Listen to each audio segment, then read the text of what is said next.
And then there was the infamous Bonang's book. Oh, you did Bonang's book? Yeah. Okay. And it's taken a lot for me to actually like volunteer that information now, hey? Really? Yeah, and shit is hard. It was hard. But did it do well in sales? Very well. Of course. Very well. Yeah. That's a brand, eh? Oh, did very well. But you're the filter. So how do you miss certain things? Like the books come to you and you decide to publish. What happens there? So a lot of things happened with that book, but let me tell you about the big boo-boo in the book, which was the... It's night to life. It's night to life. It's night to life. It's night to life.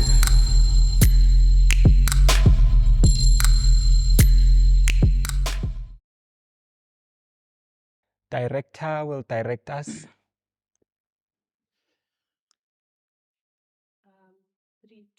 3, 2, 1, let's go. Good morning, good day, or good evening, everybody. We are back with another episode of 9 to Life. My name is Bonisile Mgidi. My name is Lesego. Mowela, welcome to 9 to Life. And so today we've got book publisher Thabiso Mahlape. Thank you very much for joining us, Auswaga. So tell me, what is a book publisher? You guys like the record label of books? Yeah, and I think more and more lately it's starting to look like it because, you know, we've had in the news that Makazi deal that was going off Yes. the rails. Yes. It really does. I'm actually, I think I want to take a little bit of a course just to music publishing, but it Okay. is the same thing in terms of, because it's licensing. Okay. It's all about IP, which is intellectual property. And licensing and who what belongs to who and what must come to who. It's that kind of... Fantastic. I think, we're going to get into more detail about the publishing, but we just want to start. We just want your origin story, basically. Thabiso, where are you from? Where did you grow up? Etc. That's so long ago, I don't remember. So I was born in Dorenspreid. I don't know if you guys know where that is. Never heard of it. Yeah, you Yeah. don't. So it's in Limpopo. Mhm. It falls under the broader region of Ramashashani. Oh, okay. But it's then there's like, you know, like a big thing, and then there's like villages. Yes. Ramashashani, Limpopo. I think it's where the Limpopo gangsters are from. Ne? Ramashashani, what's that place called? Ramasemola. That's like worlds apart. Oh, it's like worlds apart. Worlds Oh, apart. yeah. Oh, okay, my bad for Ramashashani. Now you just wanted to incriminate Mashashani people. You know? And I only mention that because my mom came from that village. Okay. But I mentioned that I was born there because it was on a Catholic missionary, where you know, when you have a church, a hospital, and a school. Oh, okay. I was born there, and then I went to high school there as well. The Okay. same missionary where I was born. Wait, but primary was a different place. Primary was a different place. Then we moved to Seshego. Oh. So I grew up in Seshego, but then I went to boarding school, and then I went to this boarding school. Okay. Is Yeah. it settlers? No, it's not Settlers. Settlers is in... That's the one. That's the most famous That's the one. famous one. Settlers is round the corner. It's Mogobane, ne? no. Nail Bella Bella. Oh. Yeah, Bella Bella, like okay. they are. Bella Bella is the that's side cool. and Settlers is the side of the freeway. Okay. Yeah. Okay. So that's where. Then I went to primary in the township, Kosciello. Yeah. Then I went to high school, Komotsa Maria, Mhm. at the Catholic mission, where we had church about 3 times a day. Yeah. Jeez. How at And- church? You were part of the church. You Or have to go to church. Oh, You as part of the school. Yeah. thing. You have to go to church. Jeez. And when I walked out of there, year I'm 2000, I was like, Deuces. That was the last one. never walking into a church again. Oh, they should have done Yeah, it. I was all churched out. I mean, I have then gone to church, you know, here and Yeah. there, but Mm. I think the Catholic religion messed me up so much in terms of like what religion is meant to be, and you couldn't question it, you know. Yeah. I remember the one time where I did ask a question. So you know when they do the sacrament of Eucharist, silalelo. Oh, Slalelo, yes. is that- Okay. okay, yeah. Yeah. Slalelo is familiar. Yes. That's the- Sacralist of the other one. When they give you the wine. Oh, Yes. you bread should- thing Slide, and, yes. and the Yeah. wine. Yes. So in the Catholic Church where we were, and I think it was just an economics issue, only the priest would have the wine. And then the congregation would get the little bread wafer thing. Okay, Yes. yeah. And then I asked one of the, because it was nuns and like, Yo, so it's proper Catholic. yeah, proper Catholic. Full. So I remember asking this one sister, why does the priest father only have the wine and the people have the Which is wafer? a valid How old question, were you? you know? I did my matric at 16. So when I asked, I Oh. must have been about 14, 15. Yeah. And then she said to me that if you believe that the sacrament of Eucharist, so what is being read before the deliverance of the wafers, if you believe that the sacrament of Eucharist turns that wafer into the body of Christ, then body has blood in it. And I said, so Father doesn't believe. What? Then Does he accept the wine? I had to cut lucerne for a week Whoa. as punishment for asking that question. Cut what? Lucerne, Kenya. that plant they grow for cows. Okay. Because remember I was on a farm. Oh. So we had cows and that was- stuff and okay, manual I- labor punishment. Yeah, ka sekel, you know sekel. Yeah. Yeah, I Yes. had to cut lucerne with that Oh, no. as punishment. Yo. Oh. Yeah, no, and that's super hectic. But that's also where, so that's where my difference with religion started. But that's also where my love for writing, I think, because I've always loved stories. Mhm. Always loved stories from when I was about 7. Okay. Let me just circle back to being 7. I had a neighbor, because she Yeah. never been to Joburg, never seen the N1.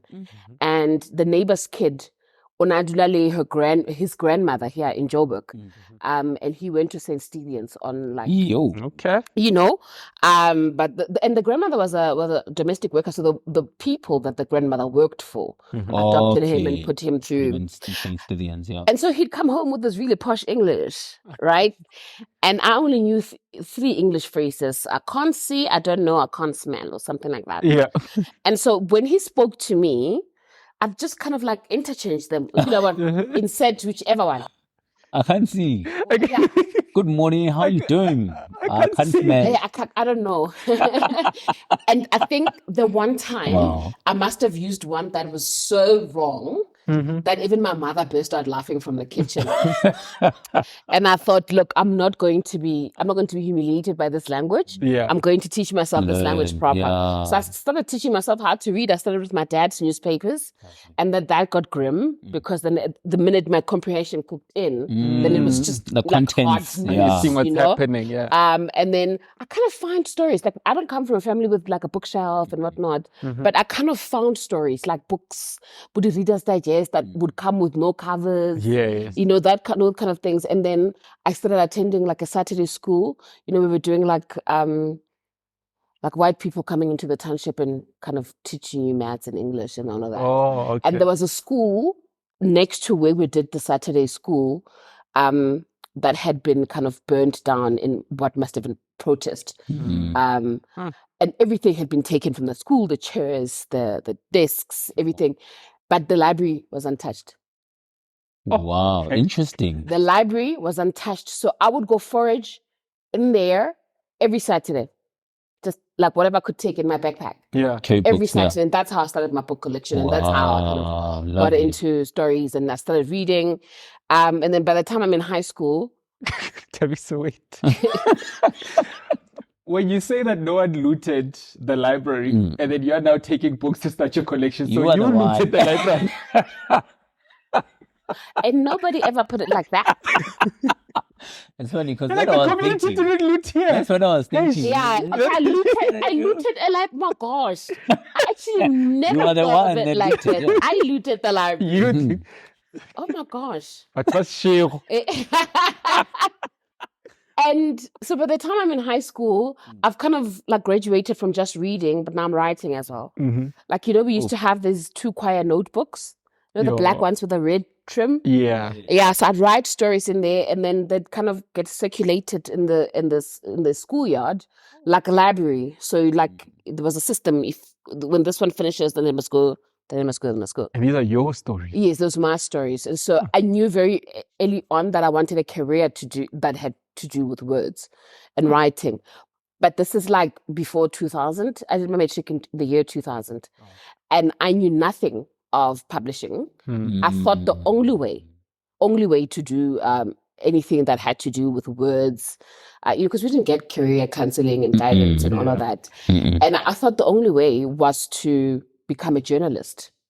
So to circle back to the newspapers that I was reading when I was from early on. The very grim newspapers. Yeah, and on the day that I was leaving to go study journalism, go TUT in January 2001, I got a call from Eskom, and they were putting like young girls into science, basically. So that drive was happening. They were putting young girls. So they'd gone around the country and they'd taken like top achievers and stuff in maths and science to put through into engineering. And they were like, you choose whatever university you want to go to, you get a stipend.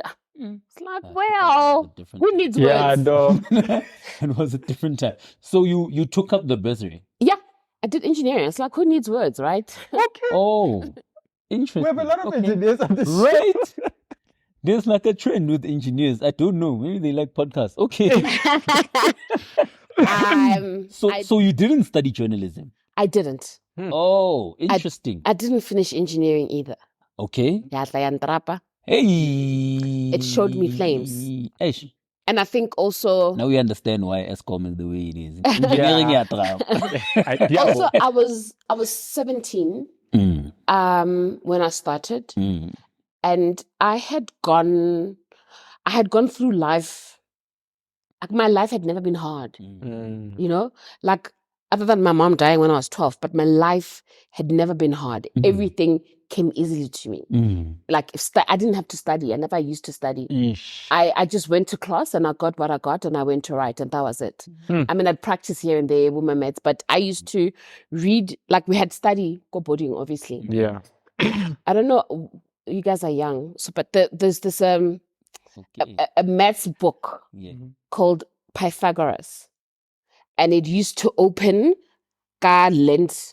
landscape, like you open it like this. Okay. Right? So I used to hide my novels in there. And so during maths class? Yeah, because I was done. You know what I mean? I'd used to, I got so many books confiscated because remember you're in a Catholic school, so any book that had a cover that was kind of risque. Yeah. So I struggled when I got to university because the teaching methods were completely different. And I really hated what I was doing. Okay. I remember having to do those mechanical drawings. It was a lot. I hated it. But I stuck it out for 4 years with lots of failure in between. And eventually I got so depressed. And being in the school and doing what you weren't enjoying. Okay. And failing at it. This is the first time in my young life that I'm being met with failure. And it was very, when you've gone through your whole life, but this is the genius. This is the genius. Yeah. So having to deal with failure for the first time, that was hard. And then I got very depressed, but now I went back to my dad. And I was like, sorry, pa. My man. I need, but I think I was very lucky because my dad knew. Okay. He knew where I was going that day the call came in. He had watched me all my life with books and stuff, so he knew. So he said, okay, fine, you can go study your journalism. And that was also hard because then I went to University of Pretoria, and when I got there, the journalism was full. And one of the career, where were you studying the engineering? I was first at Wits, then Wits Tech, which is now UJ. Okay. So when I got to UP, they used to have I don't know if they have, they probably don't because they don't take walk-ins anymore. Oh, yeah. Yeah, so they had like a desk of like career counseling people, and you could talk to them when you were applying and stuff. And this lady was just like, look, journalism is full, but you can take this. And I think they're also just trying to fill that course because not a lot of people were taking it. So it's like you can take publishing. Oh. And if you don't like it, by the end of the year, base module similar, Okay. we can switch to journalism next year. Wow. I didn't. Oh, because I wanted to actually ask. That's so interesting. Yeah. Hore, what do you need to study to become a publisher? 'Cause I've never heard of a publishing. I'd never heard of I it didn't either. think, Lynn. Is it still there? It is. You know? It is. I was lecturing this semester at GP. Wow. I was lecturing third-year students. So there is. VETS also has but VETS has it on a postgrad level. And then Stellenbosch, I think, has undergrad as well. Wow. That's very interesting. And then what are the core subjects in a publishing degree? They call publishing what, but I think I think visual studies, then you do commissioning. And commissioning is where we teach you how to identify, then put a book through the publishing process. So we teach you like beginning to end. You have to do some design courses like DTP, just so you're a little proficient. So because when you're a publisher, you have to brief a lot of designers. Yeah. So you at least need to know know the language. know the language and know what you're talking about when you brief. And then as a publisher, if we've got a book, where do you start and then where do you end in the cycle? So is it a book is already written by someone and then you ensure you do the distribution and the design? Like, what do you do for a book? So there's two ways. The first one is where books are on submission base. So we open up a submission window and we say, we're looking for books, say romance. Last year I did a call for romance and got rubbish in. I did for romance and nothing of quality came in. Penn Macmillan now has one open for crime, true crime and crime and stuff. So we do that. So the submissions, so those books are written. Those books are already written. And then the second way is commissioning, which is where you sitting within your company and you say, we've got a gap in this. Or we see that, say, NB has been publishing a lot of books like this and they're doing really well. So we need to, kind of get in on that market as well. So that's commissioning. And when you commission, usually the books aren't written yet. So you have to find an author and approach them and bid and then, propose to them that they do this and So that's two ways. And then once you've got the manuscript, yes, it's really project management in terms of, the editing, directing that, making sure that it's getting the right editor, the right designer, all of this. And then you're briefing designers on how to do the covers and whatnot. And there's budgets that you have to work within, there's schedules that you have to work within. And then until final, and then it goes to printing, then it goes to distribution. Okay. No, man. Interesting. Yeah. So I just want to take us back to varsity now. When you are in school and you are learning this publishing thing, do you have publishers coming in, having chats with you, telling you about the various careers that are available? How does that look? Like, how do you know what you're going to do after you get your degree? When I was studying, they didn't. Okay. And I did at UP, but like now, like I'm telling you, I was Like you were lecturing there, at yeah, UP. yes. So now they've got a lot more of that. Okay. So at first I used to do like guest lectures like once a year. And then now they turned it into a much longer thing where I did, and they failed. Who failed? The students? Students. They failed the exam, like in the subject that I was teaching now. But As in all? Not all. Okay. Majority were not doing well. And this is the thing about something that is not like 1 + 1. Yeah. Right? It's conversations that we have in class that eventually matter. So if, for example, there's this writer Roald Dahl. Yeah. His books, there's an issue around them being re-edited and rewritten to be woke and like safe. Okay. So there's a discussion about, is it censorship? Is it pandering? And what are they now? Are they like, new editions, or are they like, what are they? If that happens. I had a discussion about that with the kids in class. And the person who set the exam paper didn't know that he would have that discussion.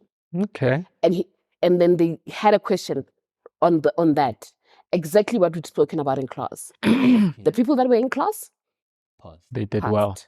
The people whose papers I was marking, I didn't recognize their names. They're failing. I think you just think it's like, it's easy, man. I can do this. Yeah, but it's not. And that's why you get a lot of like people self-publishing, and yes, you can put yourself through the mechanics of it, but there's like that nuance that comes with touch. Yeah. Yeah, that's my next question. When you're in class, what is happening? Are we learning about famous or not famous, but good authors? Are we teaching? So is it like more on the writing side, or more of the, after the writer has done what they do, this is how you help the writer? It's after the writers have come.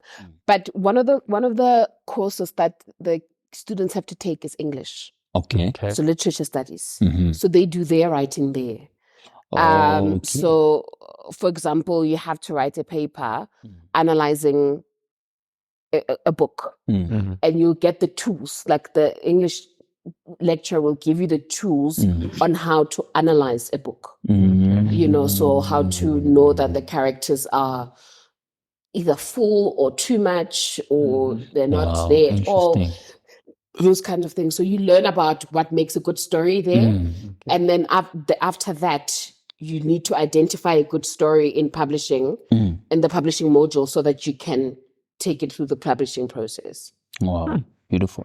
So, have you ever worked for any publishing company, or did you just start with Blackbird Books? I did my internship. My first internship I did with Van Skyke. Okay. And they're an academic publisher. Yes. And then I did with them for 6 months. I miss those days. I was so rich, bruh. Yeah, because I was a student. Yes. No responsibilities. Yes. Now I've got this, and I was on a bursary that gave you pocket money as well. Nice. So it was fun times, man. Fun times. But anyway, so I did my first internship with Van Skyke. And then I went and worked for some other guy. I'm not going to mention him. And then I finished. And then after I graduated, I remember applying for a job at Van Skyke. Wait, sorry. Your internship was while you were still studying? Still studying. Okay. And then after I finished, I was applying for a job at Van Skyke. And the then MD, Leanne DiMartini, was saying to me, I've got openings. I'm not going to hire you. Okay. She said, you will die in academic publishing. It's just not for you. I remember thinking, fuck you. I need money. But she was right. I would have died. So there's 3 big categories of publishing. So there's trade publishing, which is what I do. This is novels, your autobiographies, children's books, like the children, not set work for school, but the entertainment books. That's trade. That's what I do. Then there's academic, where that's where Van Skyke come in. Yes. Textbooks, textbooks. And then there's education publishing. That's the set work for the school. Okay. So motivational books and stuff fall under your category. Trade, unfortunately. Hate that rubbish. Please elaborate. There's beef with. So wait. So and funny enough, it's your guys' profile. Yes. Like young black men, they buy those books. They love them, né? Yo, 5 a.m. club. Yeah. Yeah. 5 a.m. Elona more. We are the LSM. Yeah, there's a book with a Nike thing. Yeah, Shoe Dog. Ish. Yeah. Ish. Flying up the shops. Kelona. I feel subbed. Because you've got the book. My partner and I have got like a bookshelf. So it's just 2 bookshelves next to each other like this. Yeah. So they look the same. It's like mirror. Her side, Daniel Steele. Da, da, da, da, da, da, da, da, da. My side, 5 a.m. club. Shoot dog. We actually, can you pass me that box? So these are some of my personal books that we're supposed to be using as prompts. Or at least we're trying now. Some of my best friends are, but yeah, it's these type of books. Have you read that, Titi? Don't remember. No, I stole that from her side. Oh, okay. Okay. Makes sense. So I feel very sad. But why do you think that is? I think young black men just want to be rich. We have that pressure. It's awful. People just want to pop bottles, hey? Oh, that's... People want to pop bottles, and the only way to pop bottles is to have money. To be rich. So when they read, they're reading about that. You guys are reading The Capitalist Nigger. Oh, no, I hate that. Yeah, no, I hate that book too. Yo. And I hate people who read it as well. You hate the people. That's a strong statement. I hate the book, and I hate the people who read it. And wait, read or internalize and internalize live. it, Okay. yeah, because Yeah, you need read, need to read it to know that it's rubbish. Okay. Yeah. Okay. and It's like my king, Rich Dad Poor Dad. yes, that's what I'm looking for. That's what I'm looking for. Okay. Anyway, yes. Sorry, Robert. It's not And there's another franchise written by like an Asian man. Fuck you, man. Poor Dad. Yeah, Yo, he's nah, Asian. yeah. Oh, okay, Yeah, he's got yeah. an entire. He's still serious, hey. Yeah, he's got an entire cash flow. What is it? Cash flow quadrant. That book is nonsense. No, you need to know. You need to read it to know it's nonsense. They fly. They fly. So we get this report, yeah, Nielsen's every week on sales. Wow. And they stay on top. Oh. Yeah, because even with Jeez. me, like when it comes to novels, I read Sidney Sheldon. Okay. Love him. I love Sidney Love Sheldon. him. Yo. Love him. Feel left out.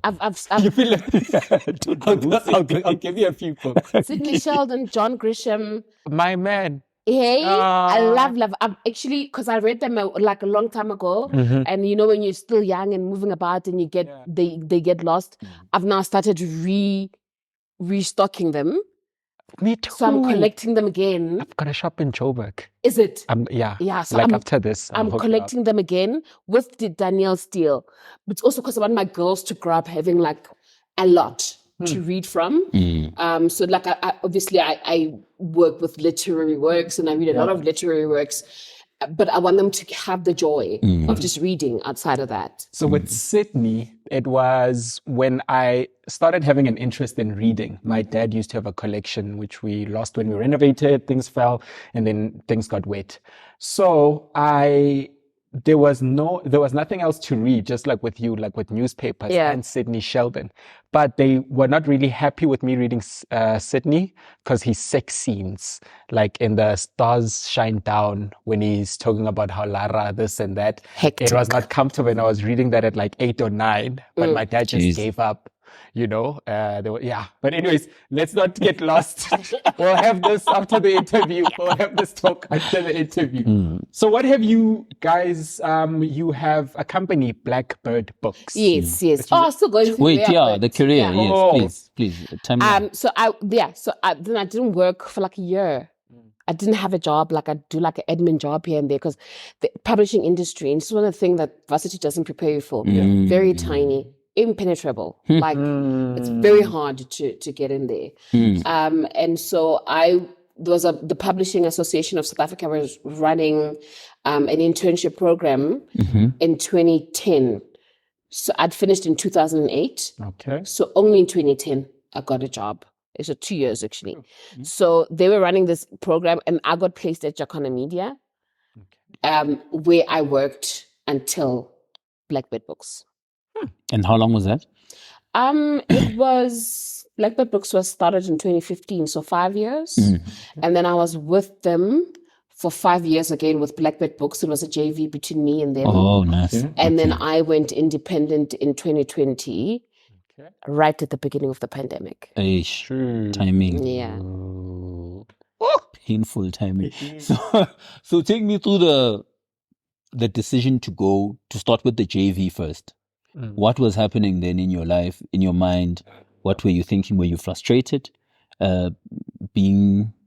Because obviously, if you work for a company, there'll always be sort of rules and regulations that limit certain things that you can and can't do. So for me, that wasn't the issue. Okay, good. The issue had become, like I say to you, when things go well in my life, they come very easily to me. And when they get hard, they get really hard. Jesus. But when I went to Jacona Media, I progressed very quickly. Okay. I mean, and that's why I brought Reedy's book, because this was published in 2013. And that's like within me being there 3 years and having started as an intern. So 3 years in, I'd published this book that won the biggest book award in the country. Wow. Right. So my career had progressed very quickly, and I hit the ceiling quite quickly at Jacona Media. And I was starting to get like, what's next? Okay. You know? Sorry. And there was also like salary issues. Okay. Where they just weren't going up, you know what I mean? Like, Oh, because now you've hit the ceiling now. yeah, and so they actually came up with the idea for Blackbird Books to say you could do this, Okay. and then kind of see where it takes you. Beautiful. That's lovely. And in that time at Blackbird, what are some of the books that you've published? Let's maybe touch on those. So in the very first year, it was Nakani. Okay. He was Torre then, but Yes. he's just Nakane now. Oh, okay. Actually, we need to remember when we do a reprint to take the so it was him. It was Panashe Chigumadze's Sweet Medicine. Okay. They were it was very first 2 books that were published. Then there was a memoir called Holding My Breath by Ace Molloy, which is just about to be published in Canada, actually. Wow. Trying to go. And then there was the infamous Bonang's book. Oh, you did Bonang's book? Yeah. Okay. And it's taken a lot for me to actually like volunteer that information now, hey? Really? Yeah, and shit, it's hard. It was hard. But did it do well in sales? Very well. Of course. Very well. Yeah. Oh, it did very well. But you're the filter. So how do you miss certain things? Like the books come to you and you decide to publish. What happens there? So a lot of things happened with that book, but let me tell you about the big boo-boo in the book, which was the birthday. Okay. The other stuff that people were talking about being editing issues. Typos, yeah. They really weren't. Okay. Like, some were talking about spacing. Okay, no. And spacing is something that, like, so those sometimes 2 words can get stuck together. And for as long as proofreading is being done by a human being, there'll always be an error somewhere. You know, it's just like even the most famous books, you know, have got an error here or there, right? And then the biggest issue was for me at least, was the birthday. Her birthday was wrong in the book. And I had written that sentence. Oh. And it was because in that year, her birthday party was on the day that I had written. I wasn't aware that wasn't her actual. She wasn't having the party on her actual birthday. Yo. Yeah. I wonder if I should go on. Please go on with whatever you feel comfortable with. Like whatever you're comfortable with. Yeah. You don't have 500,000. Yeah. Okay. We also don't have 500,000. Yeah, but it was a huge learning curve as a publisher. It was because there were many things that led to that moment. For example, I should never, as a publisher, have been writing sentences in a book. I should never have been writing in a book, right? So there are many things that led to me writing. And in hindsight, I should not have allowed certain things to happen that got us to that moment. It's a huge learning moment, huge learning curve. And so there was that. There was Maralo's book. Maralo, Yes. Idol. Yeah. Oh, okay. Okay. Yeah. I didn't know she had a book either. Interesting. Tell more people. Yeah, no. Mara What is has a it book, called? Is guys. it Low Down? Eh? What is it called? It's me, Mara. Oh, Mimara. Yeah. Okay. It was Mara's. I'm just trying to see. The brain also struggles. No, when you've published a lot, I guess. Yeah, there's probably one of my favorites is The Eternal Audience of One. Okay, but Big, thick ass 500-page novel. Okay. So it's very intimidating to people, but once you get into it, the moves, it's great. Remy Ngamije, he's from Namibia. Okay. But he's probably one of the most successful titles we've had. Just not even in terms of sales here, it's done well sales-wise, but we were able to sell the rights for it in America.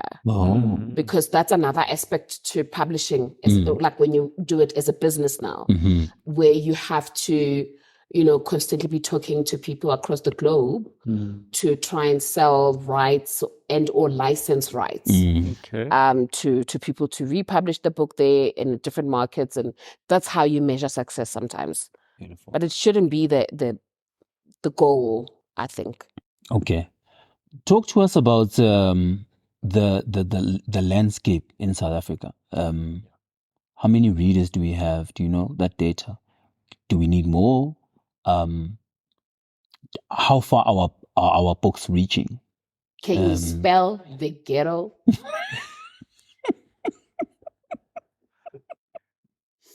So we're not looking good. So the data we have, let me just say the standards we have actually. For a book in South Africa, if it's a novel, so a work of fiction, for it to be a bestseller, it's got to have reached 3,000 sales. That is low. Exactly. But that tells you that if 3,000 is the standard for a bestseller, it tells you just how incredibly hard it is to sell, to get to 3,000. And when it's a nonfiction book, it's 5,000. That's the standard. That's the standard. So that just gives you a picture. Yeah, we're not doing great. It's incredibly hard for you to make that 3,000 mark, right? I mean, we've got books that have done 3,000, but it's taken years. It's not going to happen in 1 year. Yeah. Yeah. So publishing, I mean, I love it. It's passion-filled. You get to change people's lives. You get, in both ways, you get to change the writer's life, but you also impact readers, right? But the one mistake that I made was making publishing a business. Okay. Woo! Wait, because there's no money in there. There's no money. There's no money. Even now, I think on Friday, one author sent me a message and said, "Hey, just checking up on royalties." And they were WhatsApping me. I was like, "I'll wait until you email me." But I'm not going to wait. I have to respond. You have to send, but there isn't, because so you do a budget right before you make a book, and I mean you try to work that budget to be like at least 40% net profit, right? Okay. At least 40%. And when you look at that 40%, it could be like 40,000. Okay. And this is you working on the entire print run. So on all the books that you're going to print, but to sell all those books takes years. So you're not that 40,000 you're gonna get from that book. It comes over years. So it is incredibly hard to do as a business unless you have like a trust fund. Or you have like a sugar daddy. Just don't do it. I hate that publishing has turned me into a hustler. I used to look down on hustlers. You're hustling now. Okay. Hey! Hey! Get a job. So entrepreneurship to me was accidental. I'm an accidental entrepreneur. Okay. Yeah. This was never part of the plan. Okay. Yeah. So it would have been nice to do it as a side hustle almost. Like as a passion project, this publishing thing. So I have it's very time consuming. So if you're going to publish, just work for a publishing company. Okay. But then do you get to choose the books that you want to publish in a company, or does the company has its own guidelines? They encourage you to choose. Okay. I mean, they may say no eventually, Okay. depending on the editorial policy of the country, of the company, or what the financial projections look like. So, for example, I go through like everywhere I go in publishing circles, I get told, "You're doing such important work." But you know what the important work is? Is that I publish debut writers. So publishing is a business like any other. That's tough. And so big publishers are very wary of publishing unknown talent because who's going to buy you? Right? So I've taken that on at the expense of my mental health, my children's life. So you're the Jomoson of book publishing. Yes. Yes. Yeah. So you find them from wherever they are. You dig up the diamonds, and then how do you then ensure that when they make it, if they make it, you can't. So you can't sign like a multi-year book, like a 5-year book deal. You can, but I also publishing is already so hard, right? And it's also like relationship based, Okay. right? So you don't want to force the relationship. Yes. You don't want to if you guys piss each other off during the publishing process. I don't want to work with you next time. Like go wherever. And I've had some really horrible authors who I've never worked with ever again, Like I've had one where I've like, you'll never work in this town again moment. Yo. Yeah, Muffy. That's much power. I was so pissed. And I have like, because children try to, publishing is a very small industry very incestuous. Yeah. So I can like call a publisher from Penn Macmillan and be like, I need to have tea because I'm stressed. And it's the competitor, but we'll sit down and we'll chat and be like, oh gosh, and we'll moan together or whatever. So if they call me next week and say, hey, about this author, we have a submission from her. I'll be like, and you're like, girl, stay away. Catch her with 10-foot pole. Do not do it. You guys are a mafia. Yeah, no, it is. It's a cabal. It's the writers. So yeah. Okay. But it's a very hard business, and unless you've got really big financial backing, don't do it. I mean, I remember I borrowed money from my dad this year, and when he gave me the money, we were still in the bank, and he said, "Tim, so this must come. This one must come. This one, yes." Yeah. So I can't stress enough that this loan must be repaid. it's a loan. It's not a donation. Must be repaid. So you can imagine how many others I haven't paid back. That's why I expect this one must come back. Jeez. Because my sister's getting married in September and he needs all his money for the wedding. Yeah. Oh. Yeah, no. Yeah, Okay.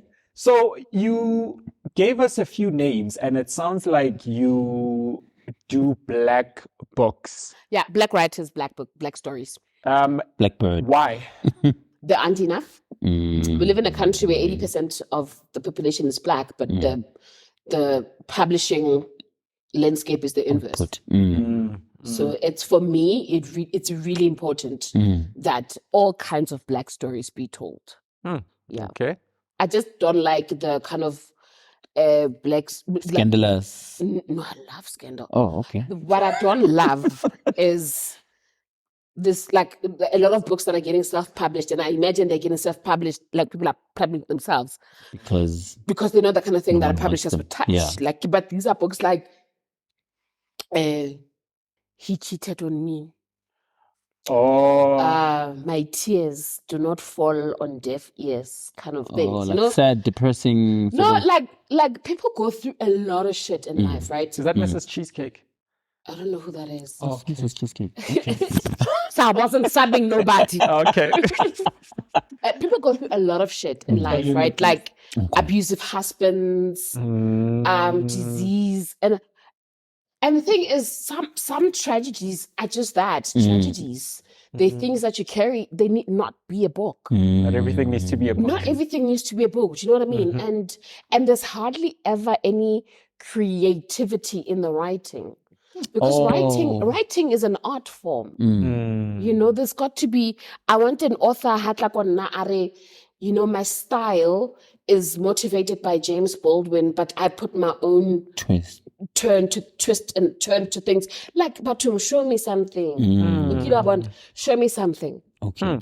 So it's not just about the story. There's also the methodology of how you are telling the story. Especially with novels, and I think that's why I really, really love fiction.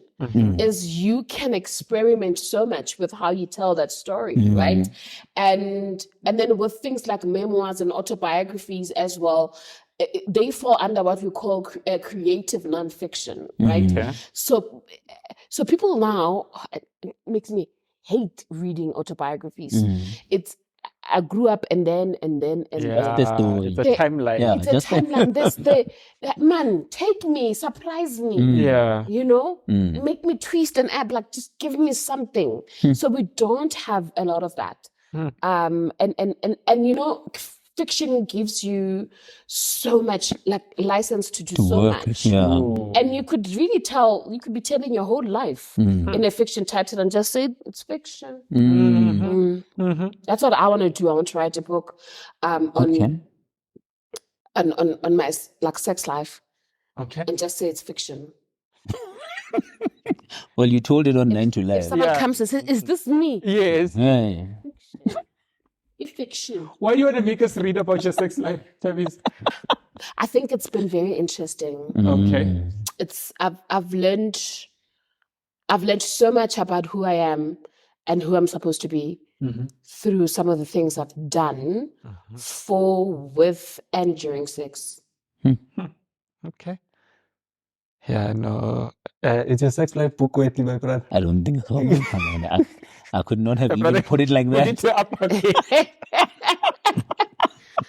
I feel like I'm inspired by like Adele and Sam Smith.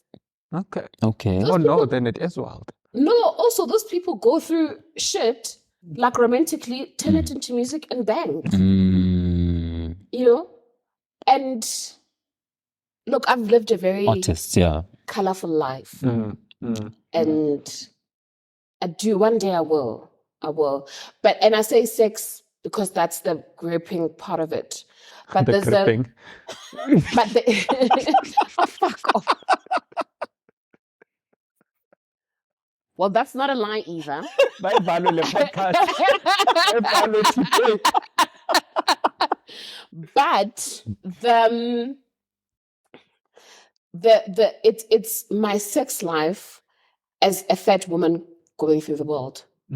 Because it's not similar to yours. Okay. So there's things about sex that happen to you either easily or hard, whatever. They're not the same for me. The experience is different, yeah. It's very different, right? It's even different from fat men. Okay. It's very different. One day I'll unpack it in a book. Okay. And then you guys must buy it No. and read. No, I will. I definitely will. And then with with people who self-publish, I've seen quite a lot of them on social media with their marketing. I think they're very aggressive. Yeah. There's a lady who wears handcuffs. Ish. Yeah, no, self-published. She wears handcuffs as earrings. Earrings. Yes. And it's a necklace. It's a necklace, Yeah. because She fell in love with a she fell in prisoner. love with a prisoner. Oh, no, okay. I've Yeah. seen that lady, yeah. Maybe we should have her here. Never forget good handcuff. I'll never tell a story. How do you guys market differently as publishing houses? So we don't market differently, actually. The thing about published authors in publishing houses, Barilegs, because I can one things have come easy to them. My name You know, was so Solomon. Barilegs, and they forget that they also need to be that aggressive. market, So yeah. that aggression, we can't do it on behalf of the author. You can't wear handcuffs. No, you know? And the thing is, as a publishing house, so for Nna, the marketing that we do is the brand, Okay. right? So Blackbird, the brand. and the only way these books sell even in the little way that they sell, is because they are Blackbird Books titles. And this is because our authors are known. So if a famous author is going to publish a book and people are buying a book because it's them, Rona people buy because it's Blackbird. Okay. So it's very different for us, like in terms of how we have to leverage. So for now, we were talking with my team, we're struggling with sales now because we haven't been able to penetrate a market outside of the one that we already have. So we've got a very dedicated Blackbird Books fan base. But Libona now, they probably own all the Blackbird Books they can. So we're needing to extend and create a new market. And that's the kind of business hurdle that I'm dealing with now. Ask me how. Ask me how I'm dealing with it. How? I sleep. Wait, what the hell? I'm stressed. I can. That's straight. I'm stressed. Yeah, it's go not an to easy the gym, one. come back, and then like, nap, please, nap. Sure. Yeah. And then once, well, I don't know if it's a scandal or a trick of the trade that I have heard of, but it's one of those things that I'd like to have confirmation from a publisher. Do you guys buy your own books to push The number. the numbers? That 'Cause doesn't make sense, does it? I don't know, because there's been books that have been bestsellers, and I'm like, there's no way someone is it something that you guys do, or is that just one of those tales in jail that are just made up? Personally, I don't have 2 coins to rub together. There's To no be way that I'm buying my going to own shop and books. buying my own stuff. Yeah, no. You know, so I think what happens sometimes is that retail, whatever retail outlet, might decide we want to push this book this week. And then they will maybe, if there is a manipulation at all, I don't know if it's being manipulated, but if there is a manipulation at all, that might be it at retail level. Publishers would, because then you'd have the stock, and then what you do? Yeah, What do you with the do stock? with Yeah. it? You already have stock in the warehouse, Yeah. and Utsube, stock sits in the warehouse at cost. That's cost, yeah. It So costs you're you not going to sit, be yeah. taking, books and putting them. I don't think so. It doesn't make sense, It right? doesn't make But sense. let's say there is someone, right? Let's say there is a I think an author may. lady. An author yeah. might buy their own Actually, stock, yeah. not publisher. Yeah, so let's say Okay. there's a lady who made money from building shoddy RTPs, Yo. and then she writes a book. This is an example, right? She writes a book, but she wants to be called a best-selling author. I think, and she has money, because she builds shoddy RTPs. I think that's something that someone like that would do. That sounds like a sub. No, it's not a sub. Oh, Do you know It's of a any person hypothetical. who builds We No, don't know. We personally, I don't know don't. anyone. personally, I We know. don't. no Yeah, one. no, we've Yeah. never heard of that. Okay. Yeah. I mean, it's a fiction. Yeah, Sorry, yeah. It's a fictional Just a story, made-up no? story. And yeah, I think in that novel, that protagonist might. It might, right? Yeah. I think in that novel, that protagonist might. you know? Yeah. If they have money lying around in their house, Yeah.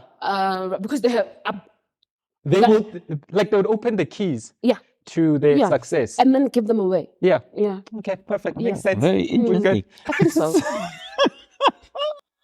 How has, as we move along, That's how correct. has AI impacted the publishing space? I know it probably has had some impact on writing, but on publishing, how has that impacted? Do you get better submissions now because of ChatGPT?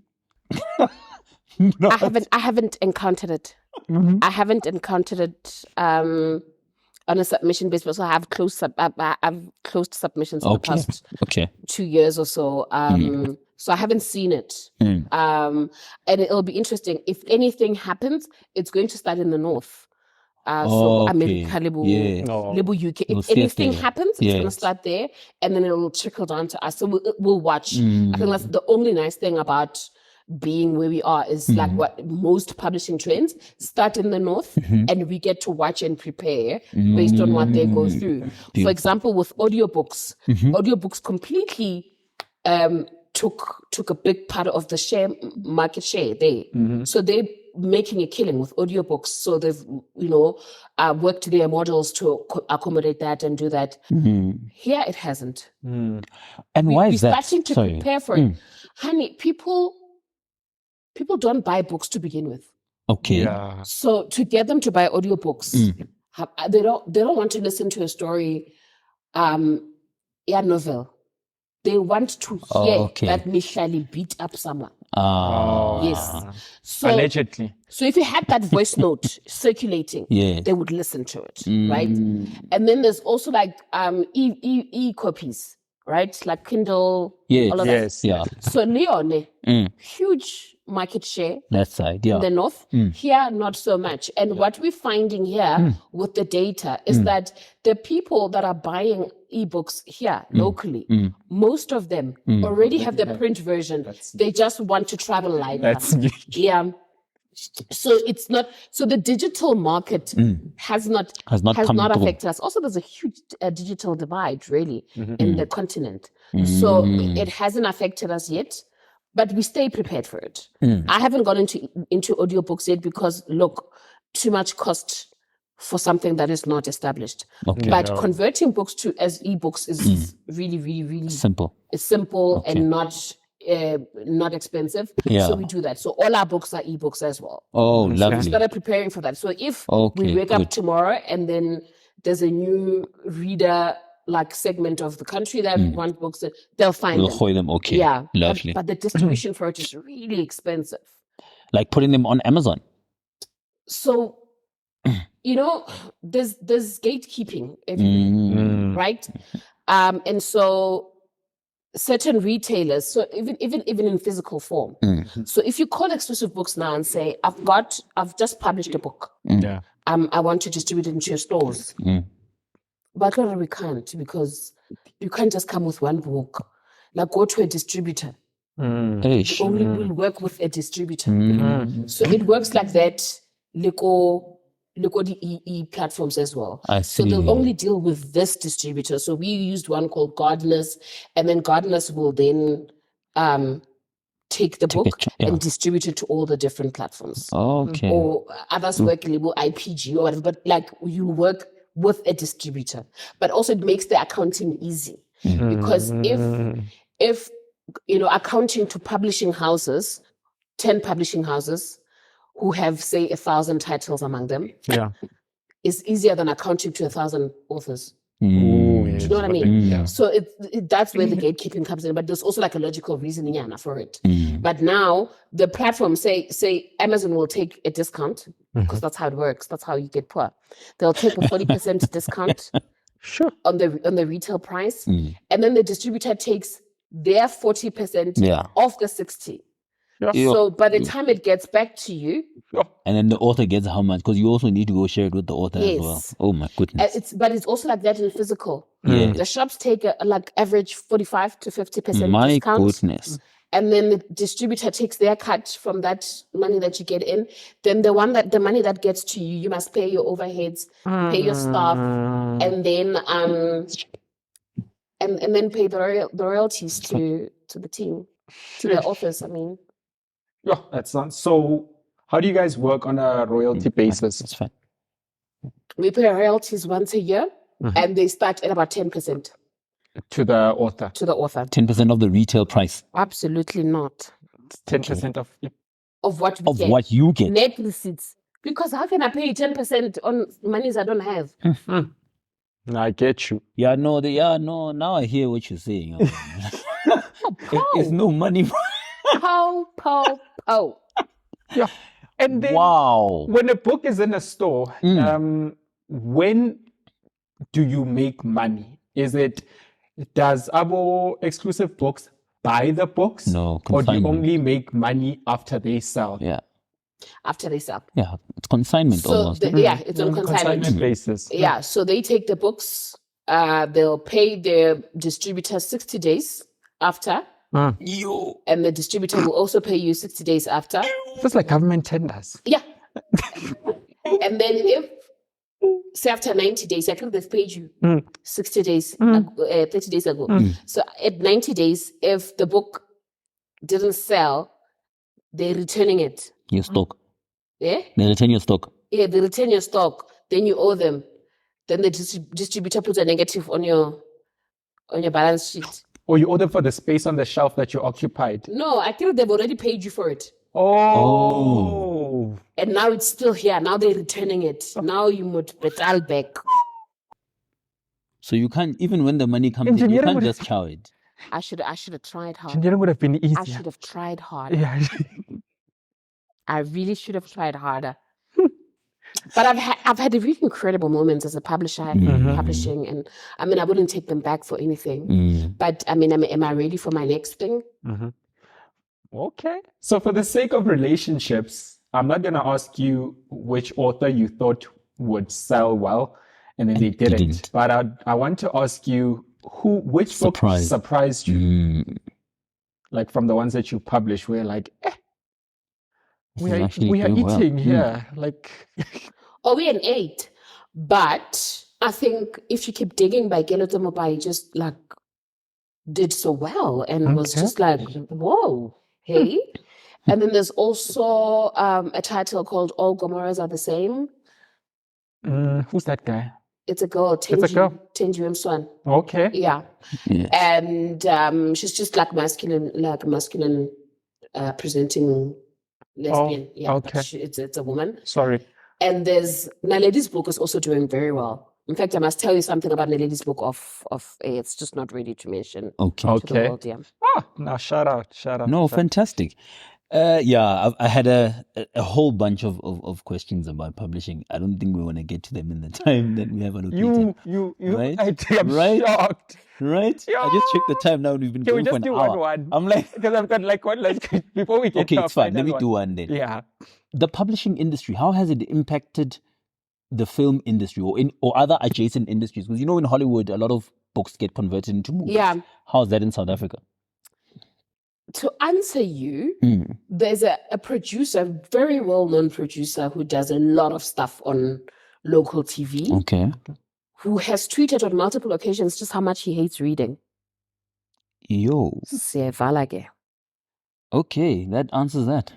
So we have a lot of off-the-record talk. It's coming up, but it's not. Yo, that says something about our film industry as well. Yeah. But luckily, I think next week we're gonna have a person in the film industry. So we will ask them. They'll tell us why they don't. And then I think at the event where we met, I also wanted to. Yeah.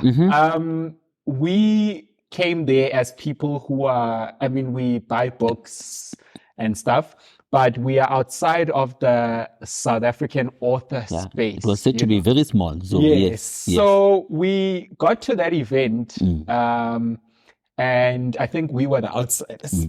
We were the outsiders. And I say we were the outsiders because people would mention names like, I think this book was mentioned. Miniko Moras was mentioned.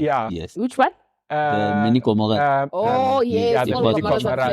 All Gomorrahs are the same. Sorry, yes. And you guys had this space where you guys all understood each other, but that is not trickling down to him and I. Because I remember there was a man who was like, "Can you believe Ndate Mang is struggling to sell?" And everyone in the room was like, "Oh!" They were like, they knew exactly who it was. Yeah, they were like, who, that was a fake. Nobody knew who that man is. I don't think I didn't know who that man was. Sorry to that man. We have a lot of conversations to have off air. I think we have a lot of conversations about it felt like a very pretentious space. It was very pretentious. It is because artists and people who consume arts can be quite snobbish. Yes. They can be quite snobbish and I think for most parts, they make it seem like an exclusive gang. Yes. And so if you're outside trying to get in, you are now by intimidated. Of course, you feel like an outsider now. You do feel like an outsider. Yes. So, and I think for years, we've had this conversation. This is so funny. We've had this conversation about maybe we need to find places to have book launches that are not in Rosebank or not in Sandton. But also when you do go, and I don't know no interest. The kind of investment you need to put in for how long for it to convert.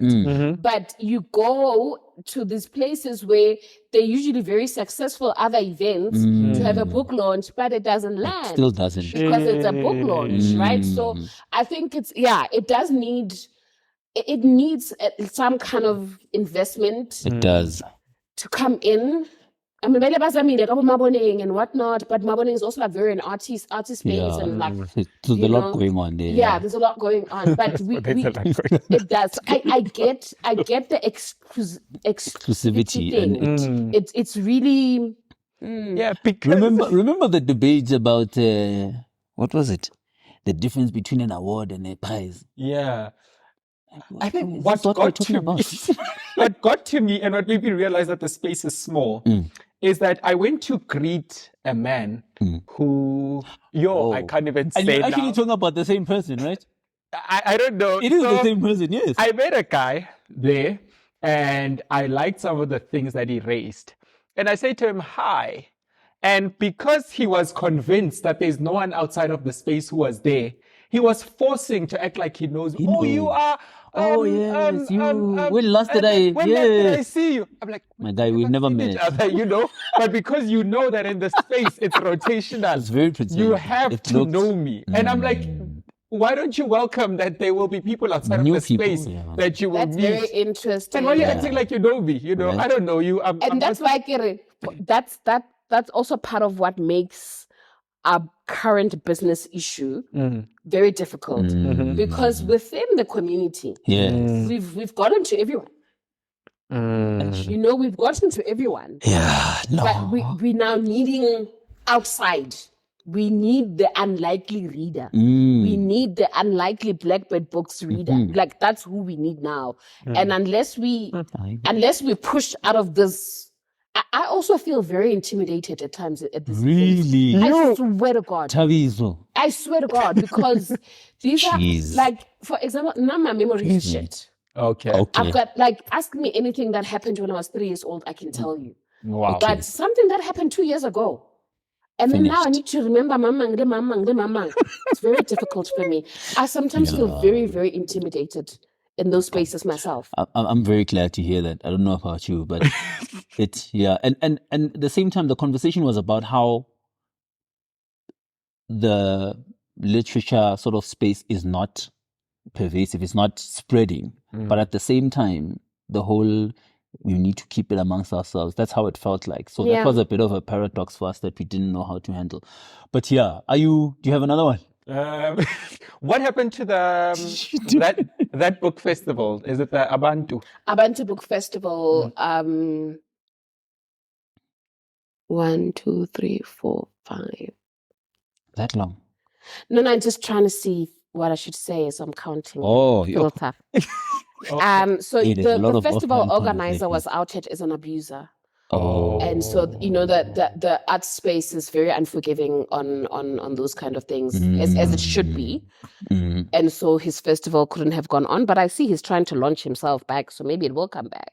Okay. Yeah. Yeah, no, I think I'm good. That's fine, you can take Yeah, we can now. So this is, we've got 3 questions that we ask our guests. All our guests. The clock's at 10. No, relax. There's nothing hectic. Okay. The first one being, in your life, from sitting there with nuns to currently, yes. What has been your biggest win? I want you to have your biggest moment, your show-off moment, like your braggadocious moment. What has been like your biggest win? Look, I think Blackbird Books. Launching. Just launching it and having it go for as long as it did. Okay. Definitely. It's my biggest thing. Okay. It really is. And I get very depressed about the business and stuff. And then sometimes I look at things and I'm like, hi, Sisi. I've done. You did that. So it really is my biggest thing. Lovely. Fantastic. No, congratulations. I'm too far, but we'll keep it. And then think about, I'm sure there's been a lot. Think about where things didn't really work out. Your biggest losses. And from that, what was the biggest lesson? In life or in business or in... Alice, whichever one stands out the most for you. Yeah. I hope my daughter doesn't see this, my big one. But yes, as her father, that was my biggest L. You. Really. What's wrong with you? What is That wrong was with my you, my biggest guy? L. That was my biggest L, and I regret to inform you, I have not learned lessons from it Jeez. because clearly, It was just horrible, Nje. no, sure. I just don't see why I got into that situation. But gosh, my daughter is so lovely. Ah, Yeah. there's the lesson. There's the silver lining. Yeah. Oh, my daughter came from. is such a special, Lovely, yeah. special human being. Fantastic. Really, yeah. Okay. If you weren't publishing, what would you be doing?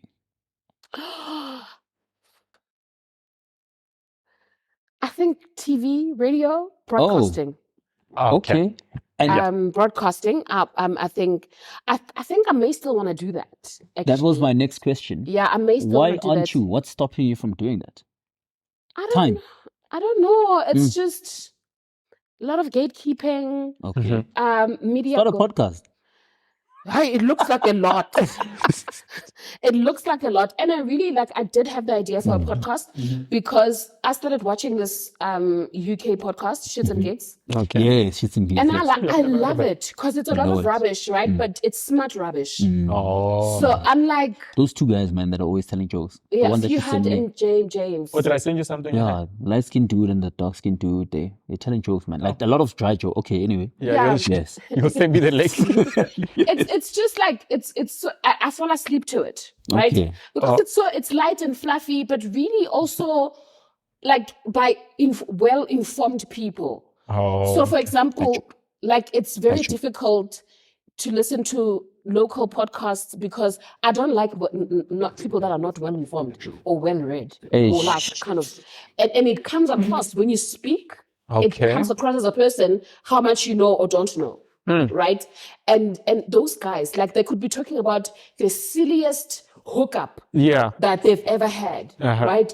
And then someone will be like, it's that book, it's like that book we read in what year? Or it's like that movie, or it's just a cross references, man. So they're not dumb, they're funny. Yes, they're not dumb, you know, and it really got me thinking I could start a podcast, but then I saw this production here.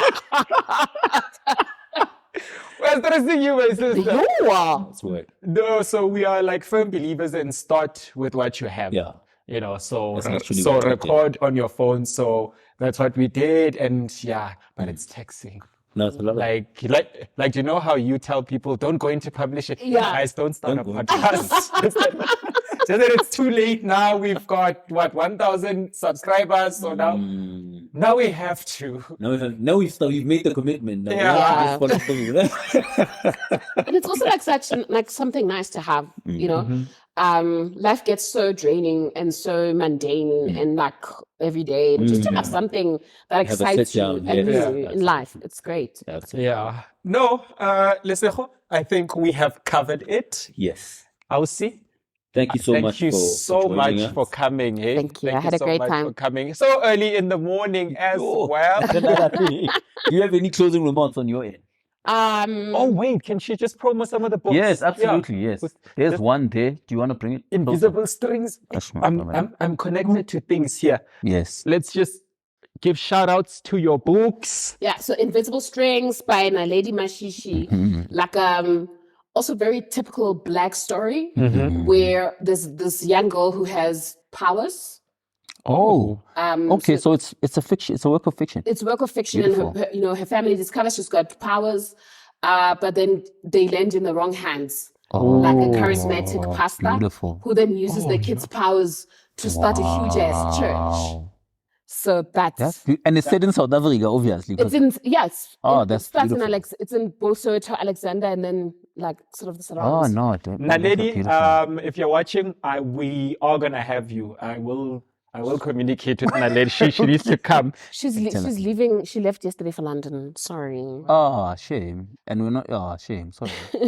Pinky Boys Blues is like a highly literary work. It's not accessible if you're not a reader. Okay. So you have to be a reader to get this the value. right. It's about a story about internal conflict, but also external conflict with other people. Like, and it's queer fiction because the protagonists are all gay, and it's set in East London. Okay. Okay. Okay. Beautiful. And And then we have Dreamer. This Tanya. is fresh. It's not a month old even. Wow. Okay. Okay. It's also the story. It's a young girl, mixed race, born in Switzerland to a Zulu mom and a Swiss dad. Wow. They both pass away, but then she discovers that she's got a calling. This Okay. child, she has to move back to South Africa, and then Atotwaza. it's not even like Khotwasa. It's like it's not Bungoma per se. Okay. It's a Okay. story about a person needing to find harmony within themselves Oh. to make life work. Mm. But it's just set in this really spiritual journey. It's sci-fi, you know. Wow. It goes into other realms of, you know, it's really, really interesting. Okay. And to Lovely. close off today's chapter, thank you for watching 9 to Life, another episode. So we are available on Apple Podcasts. We're available on Spotify. We're Yes. available on Google Podcasts. We're available on Amazon. Yes. Like these books, probably, né? Yeah. Just like these books. So please keep watching, spread the word, and we'll see you again next week, Wednesday. Killing the game. Killing the game. Sorry, that's our unofficial slogan. Thank you, guys. Killing the game is from you, né?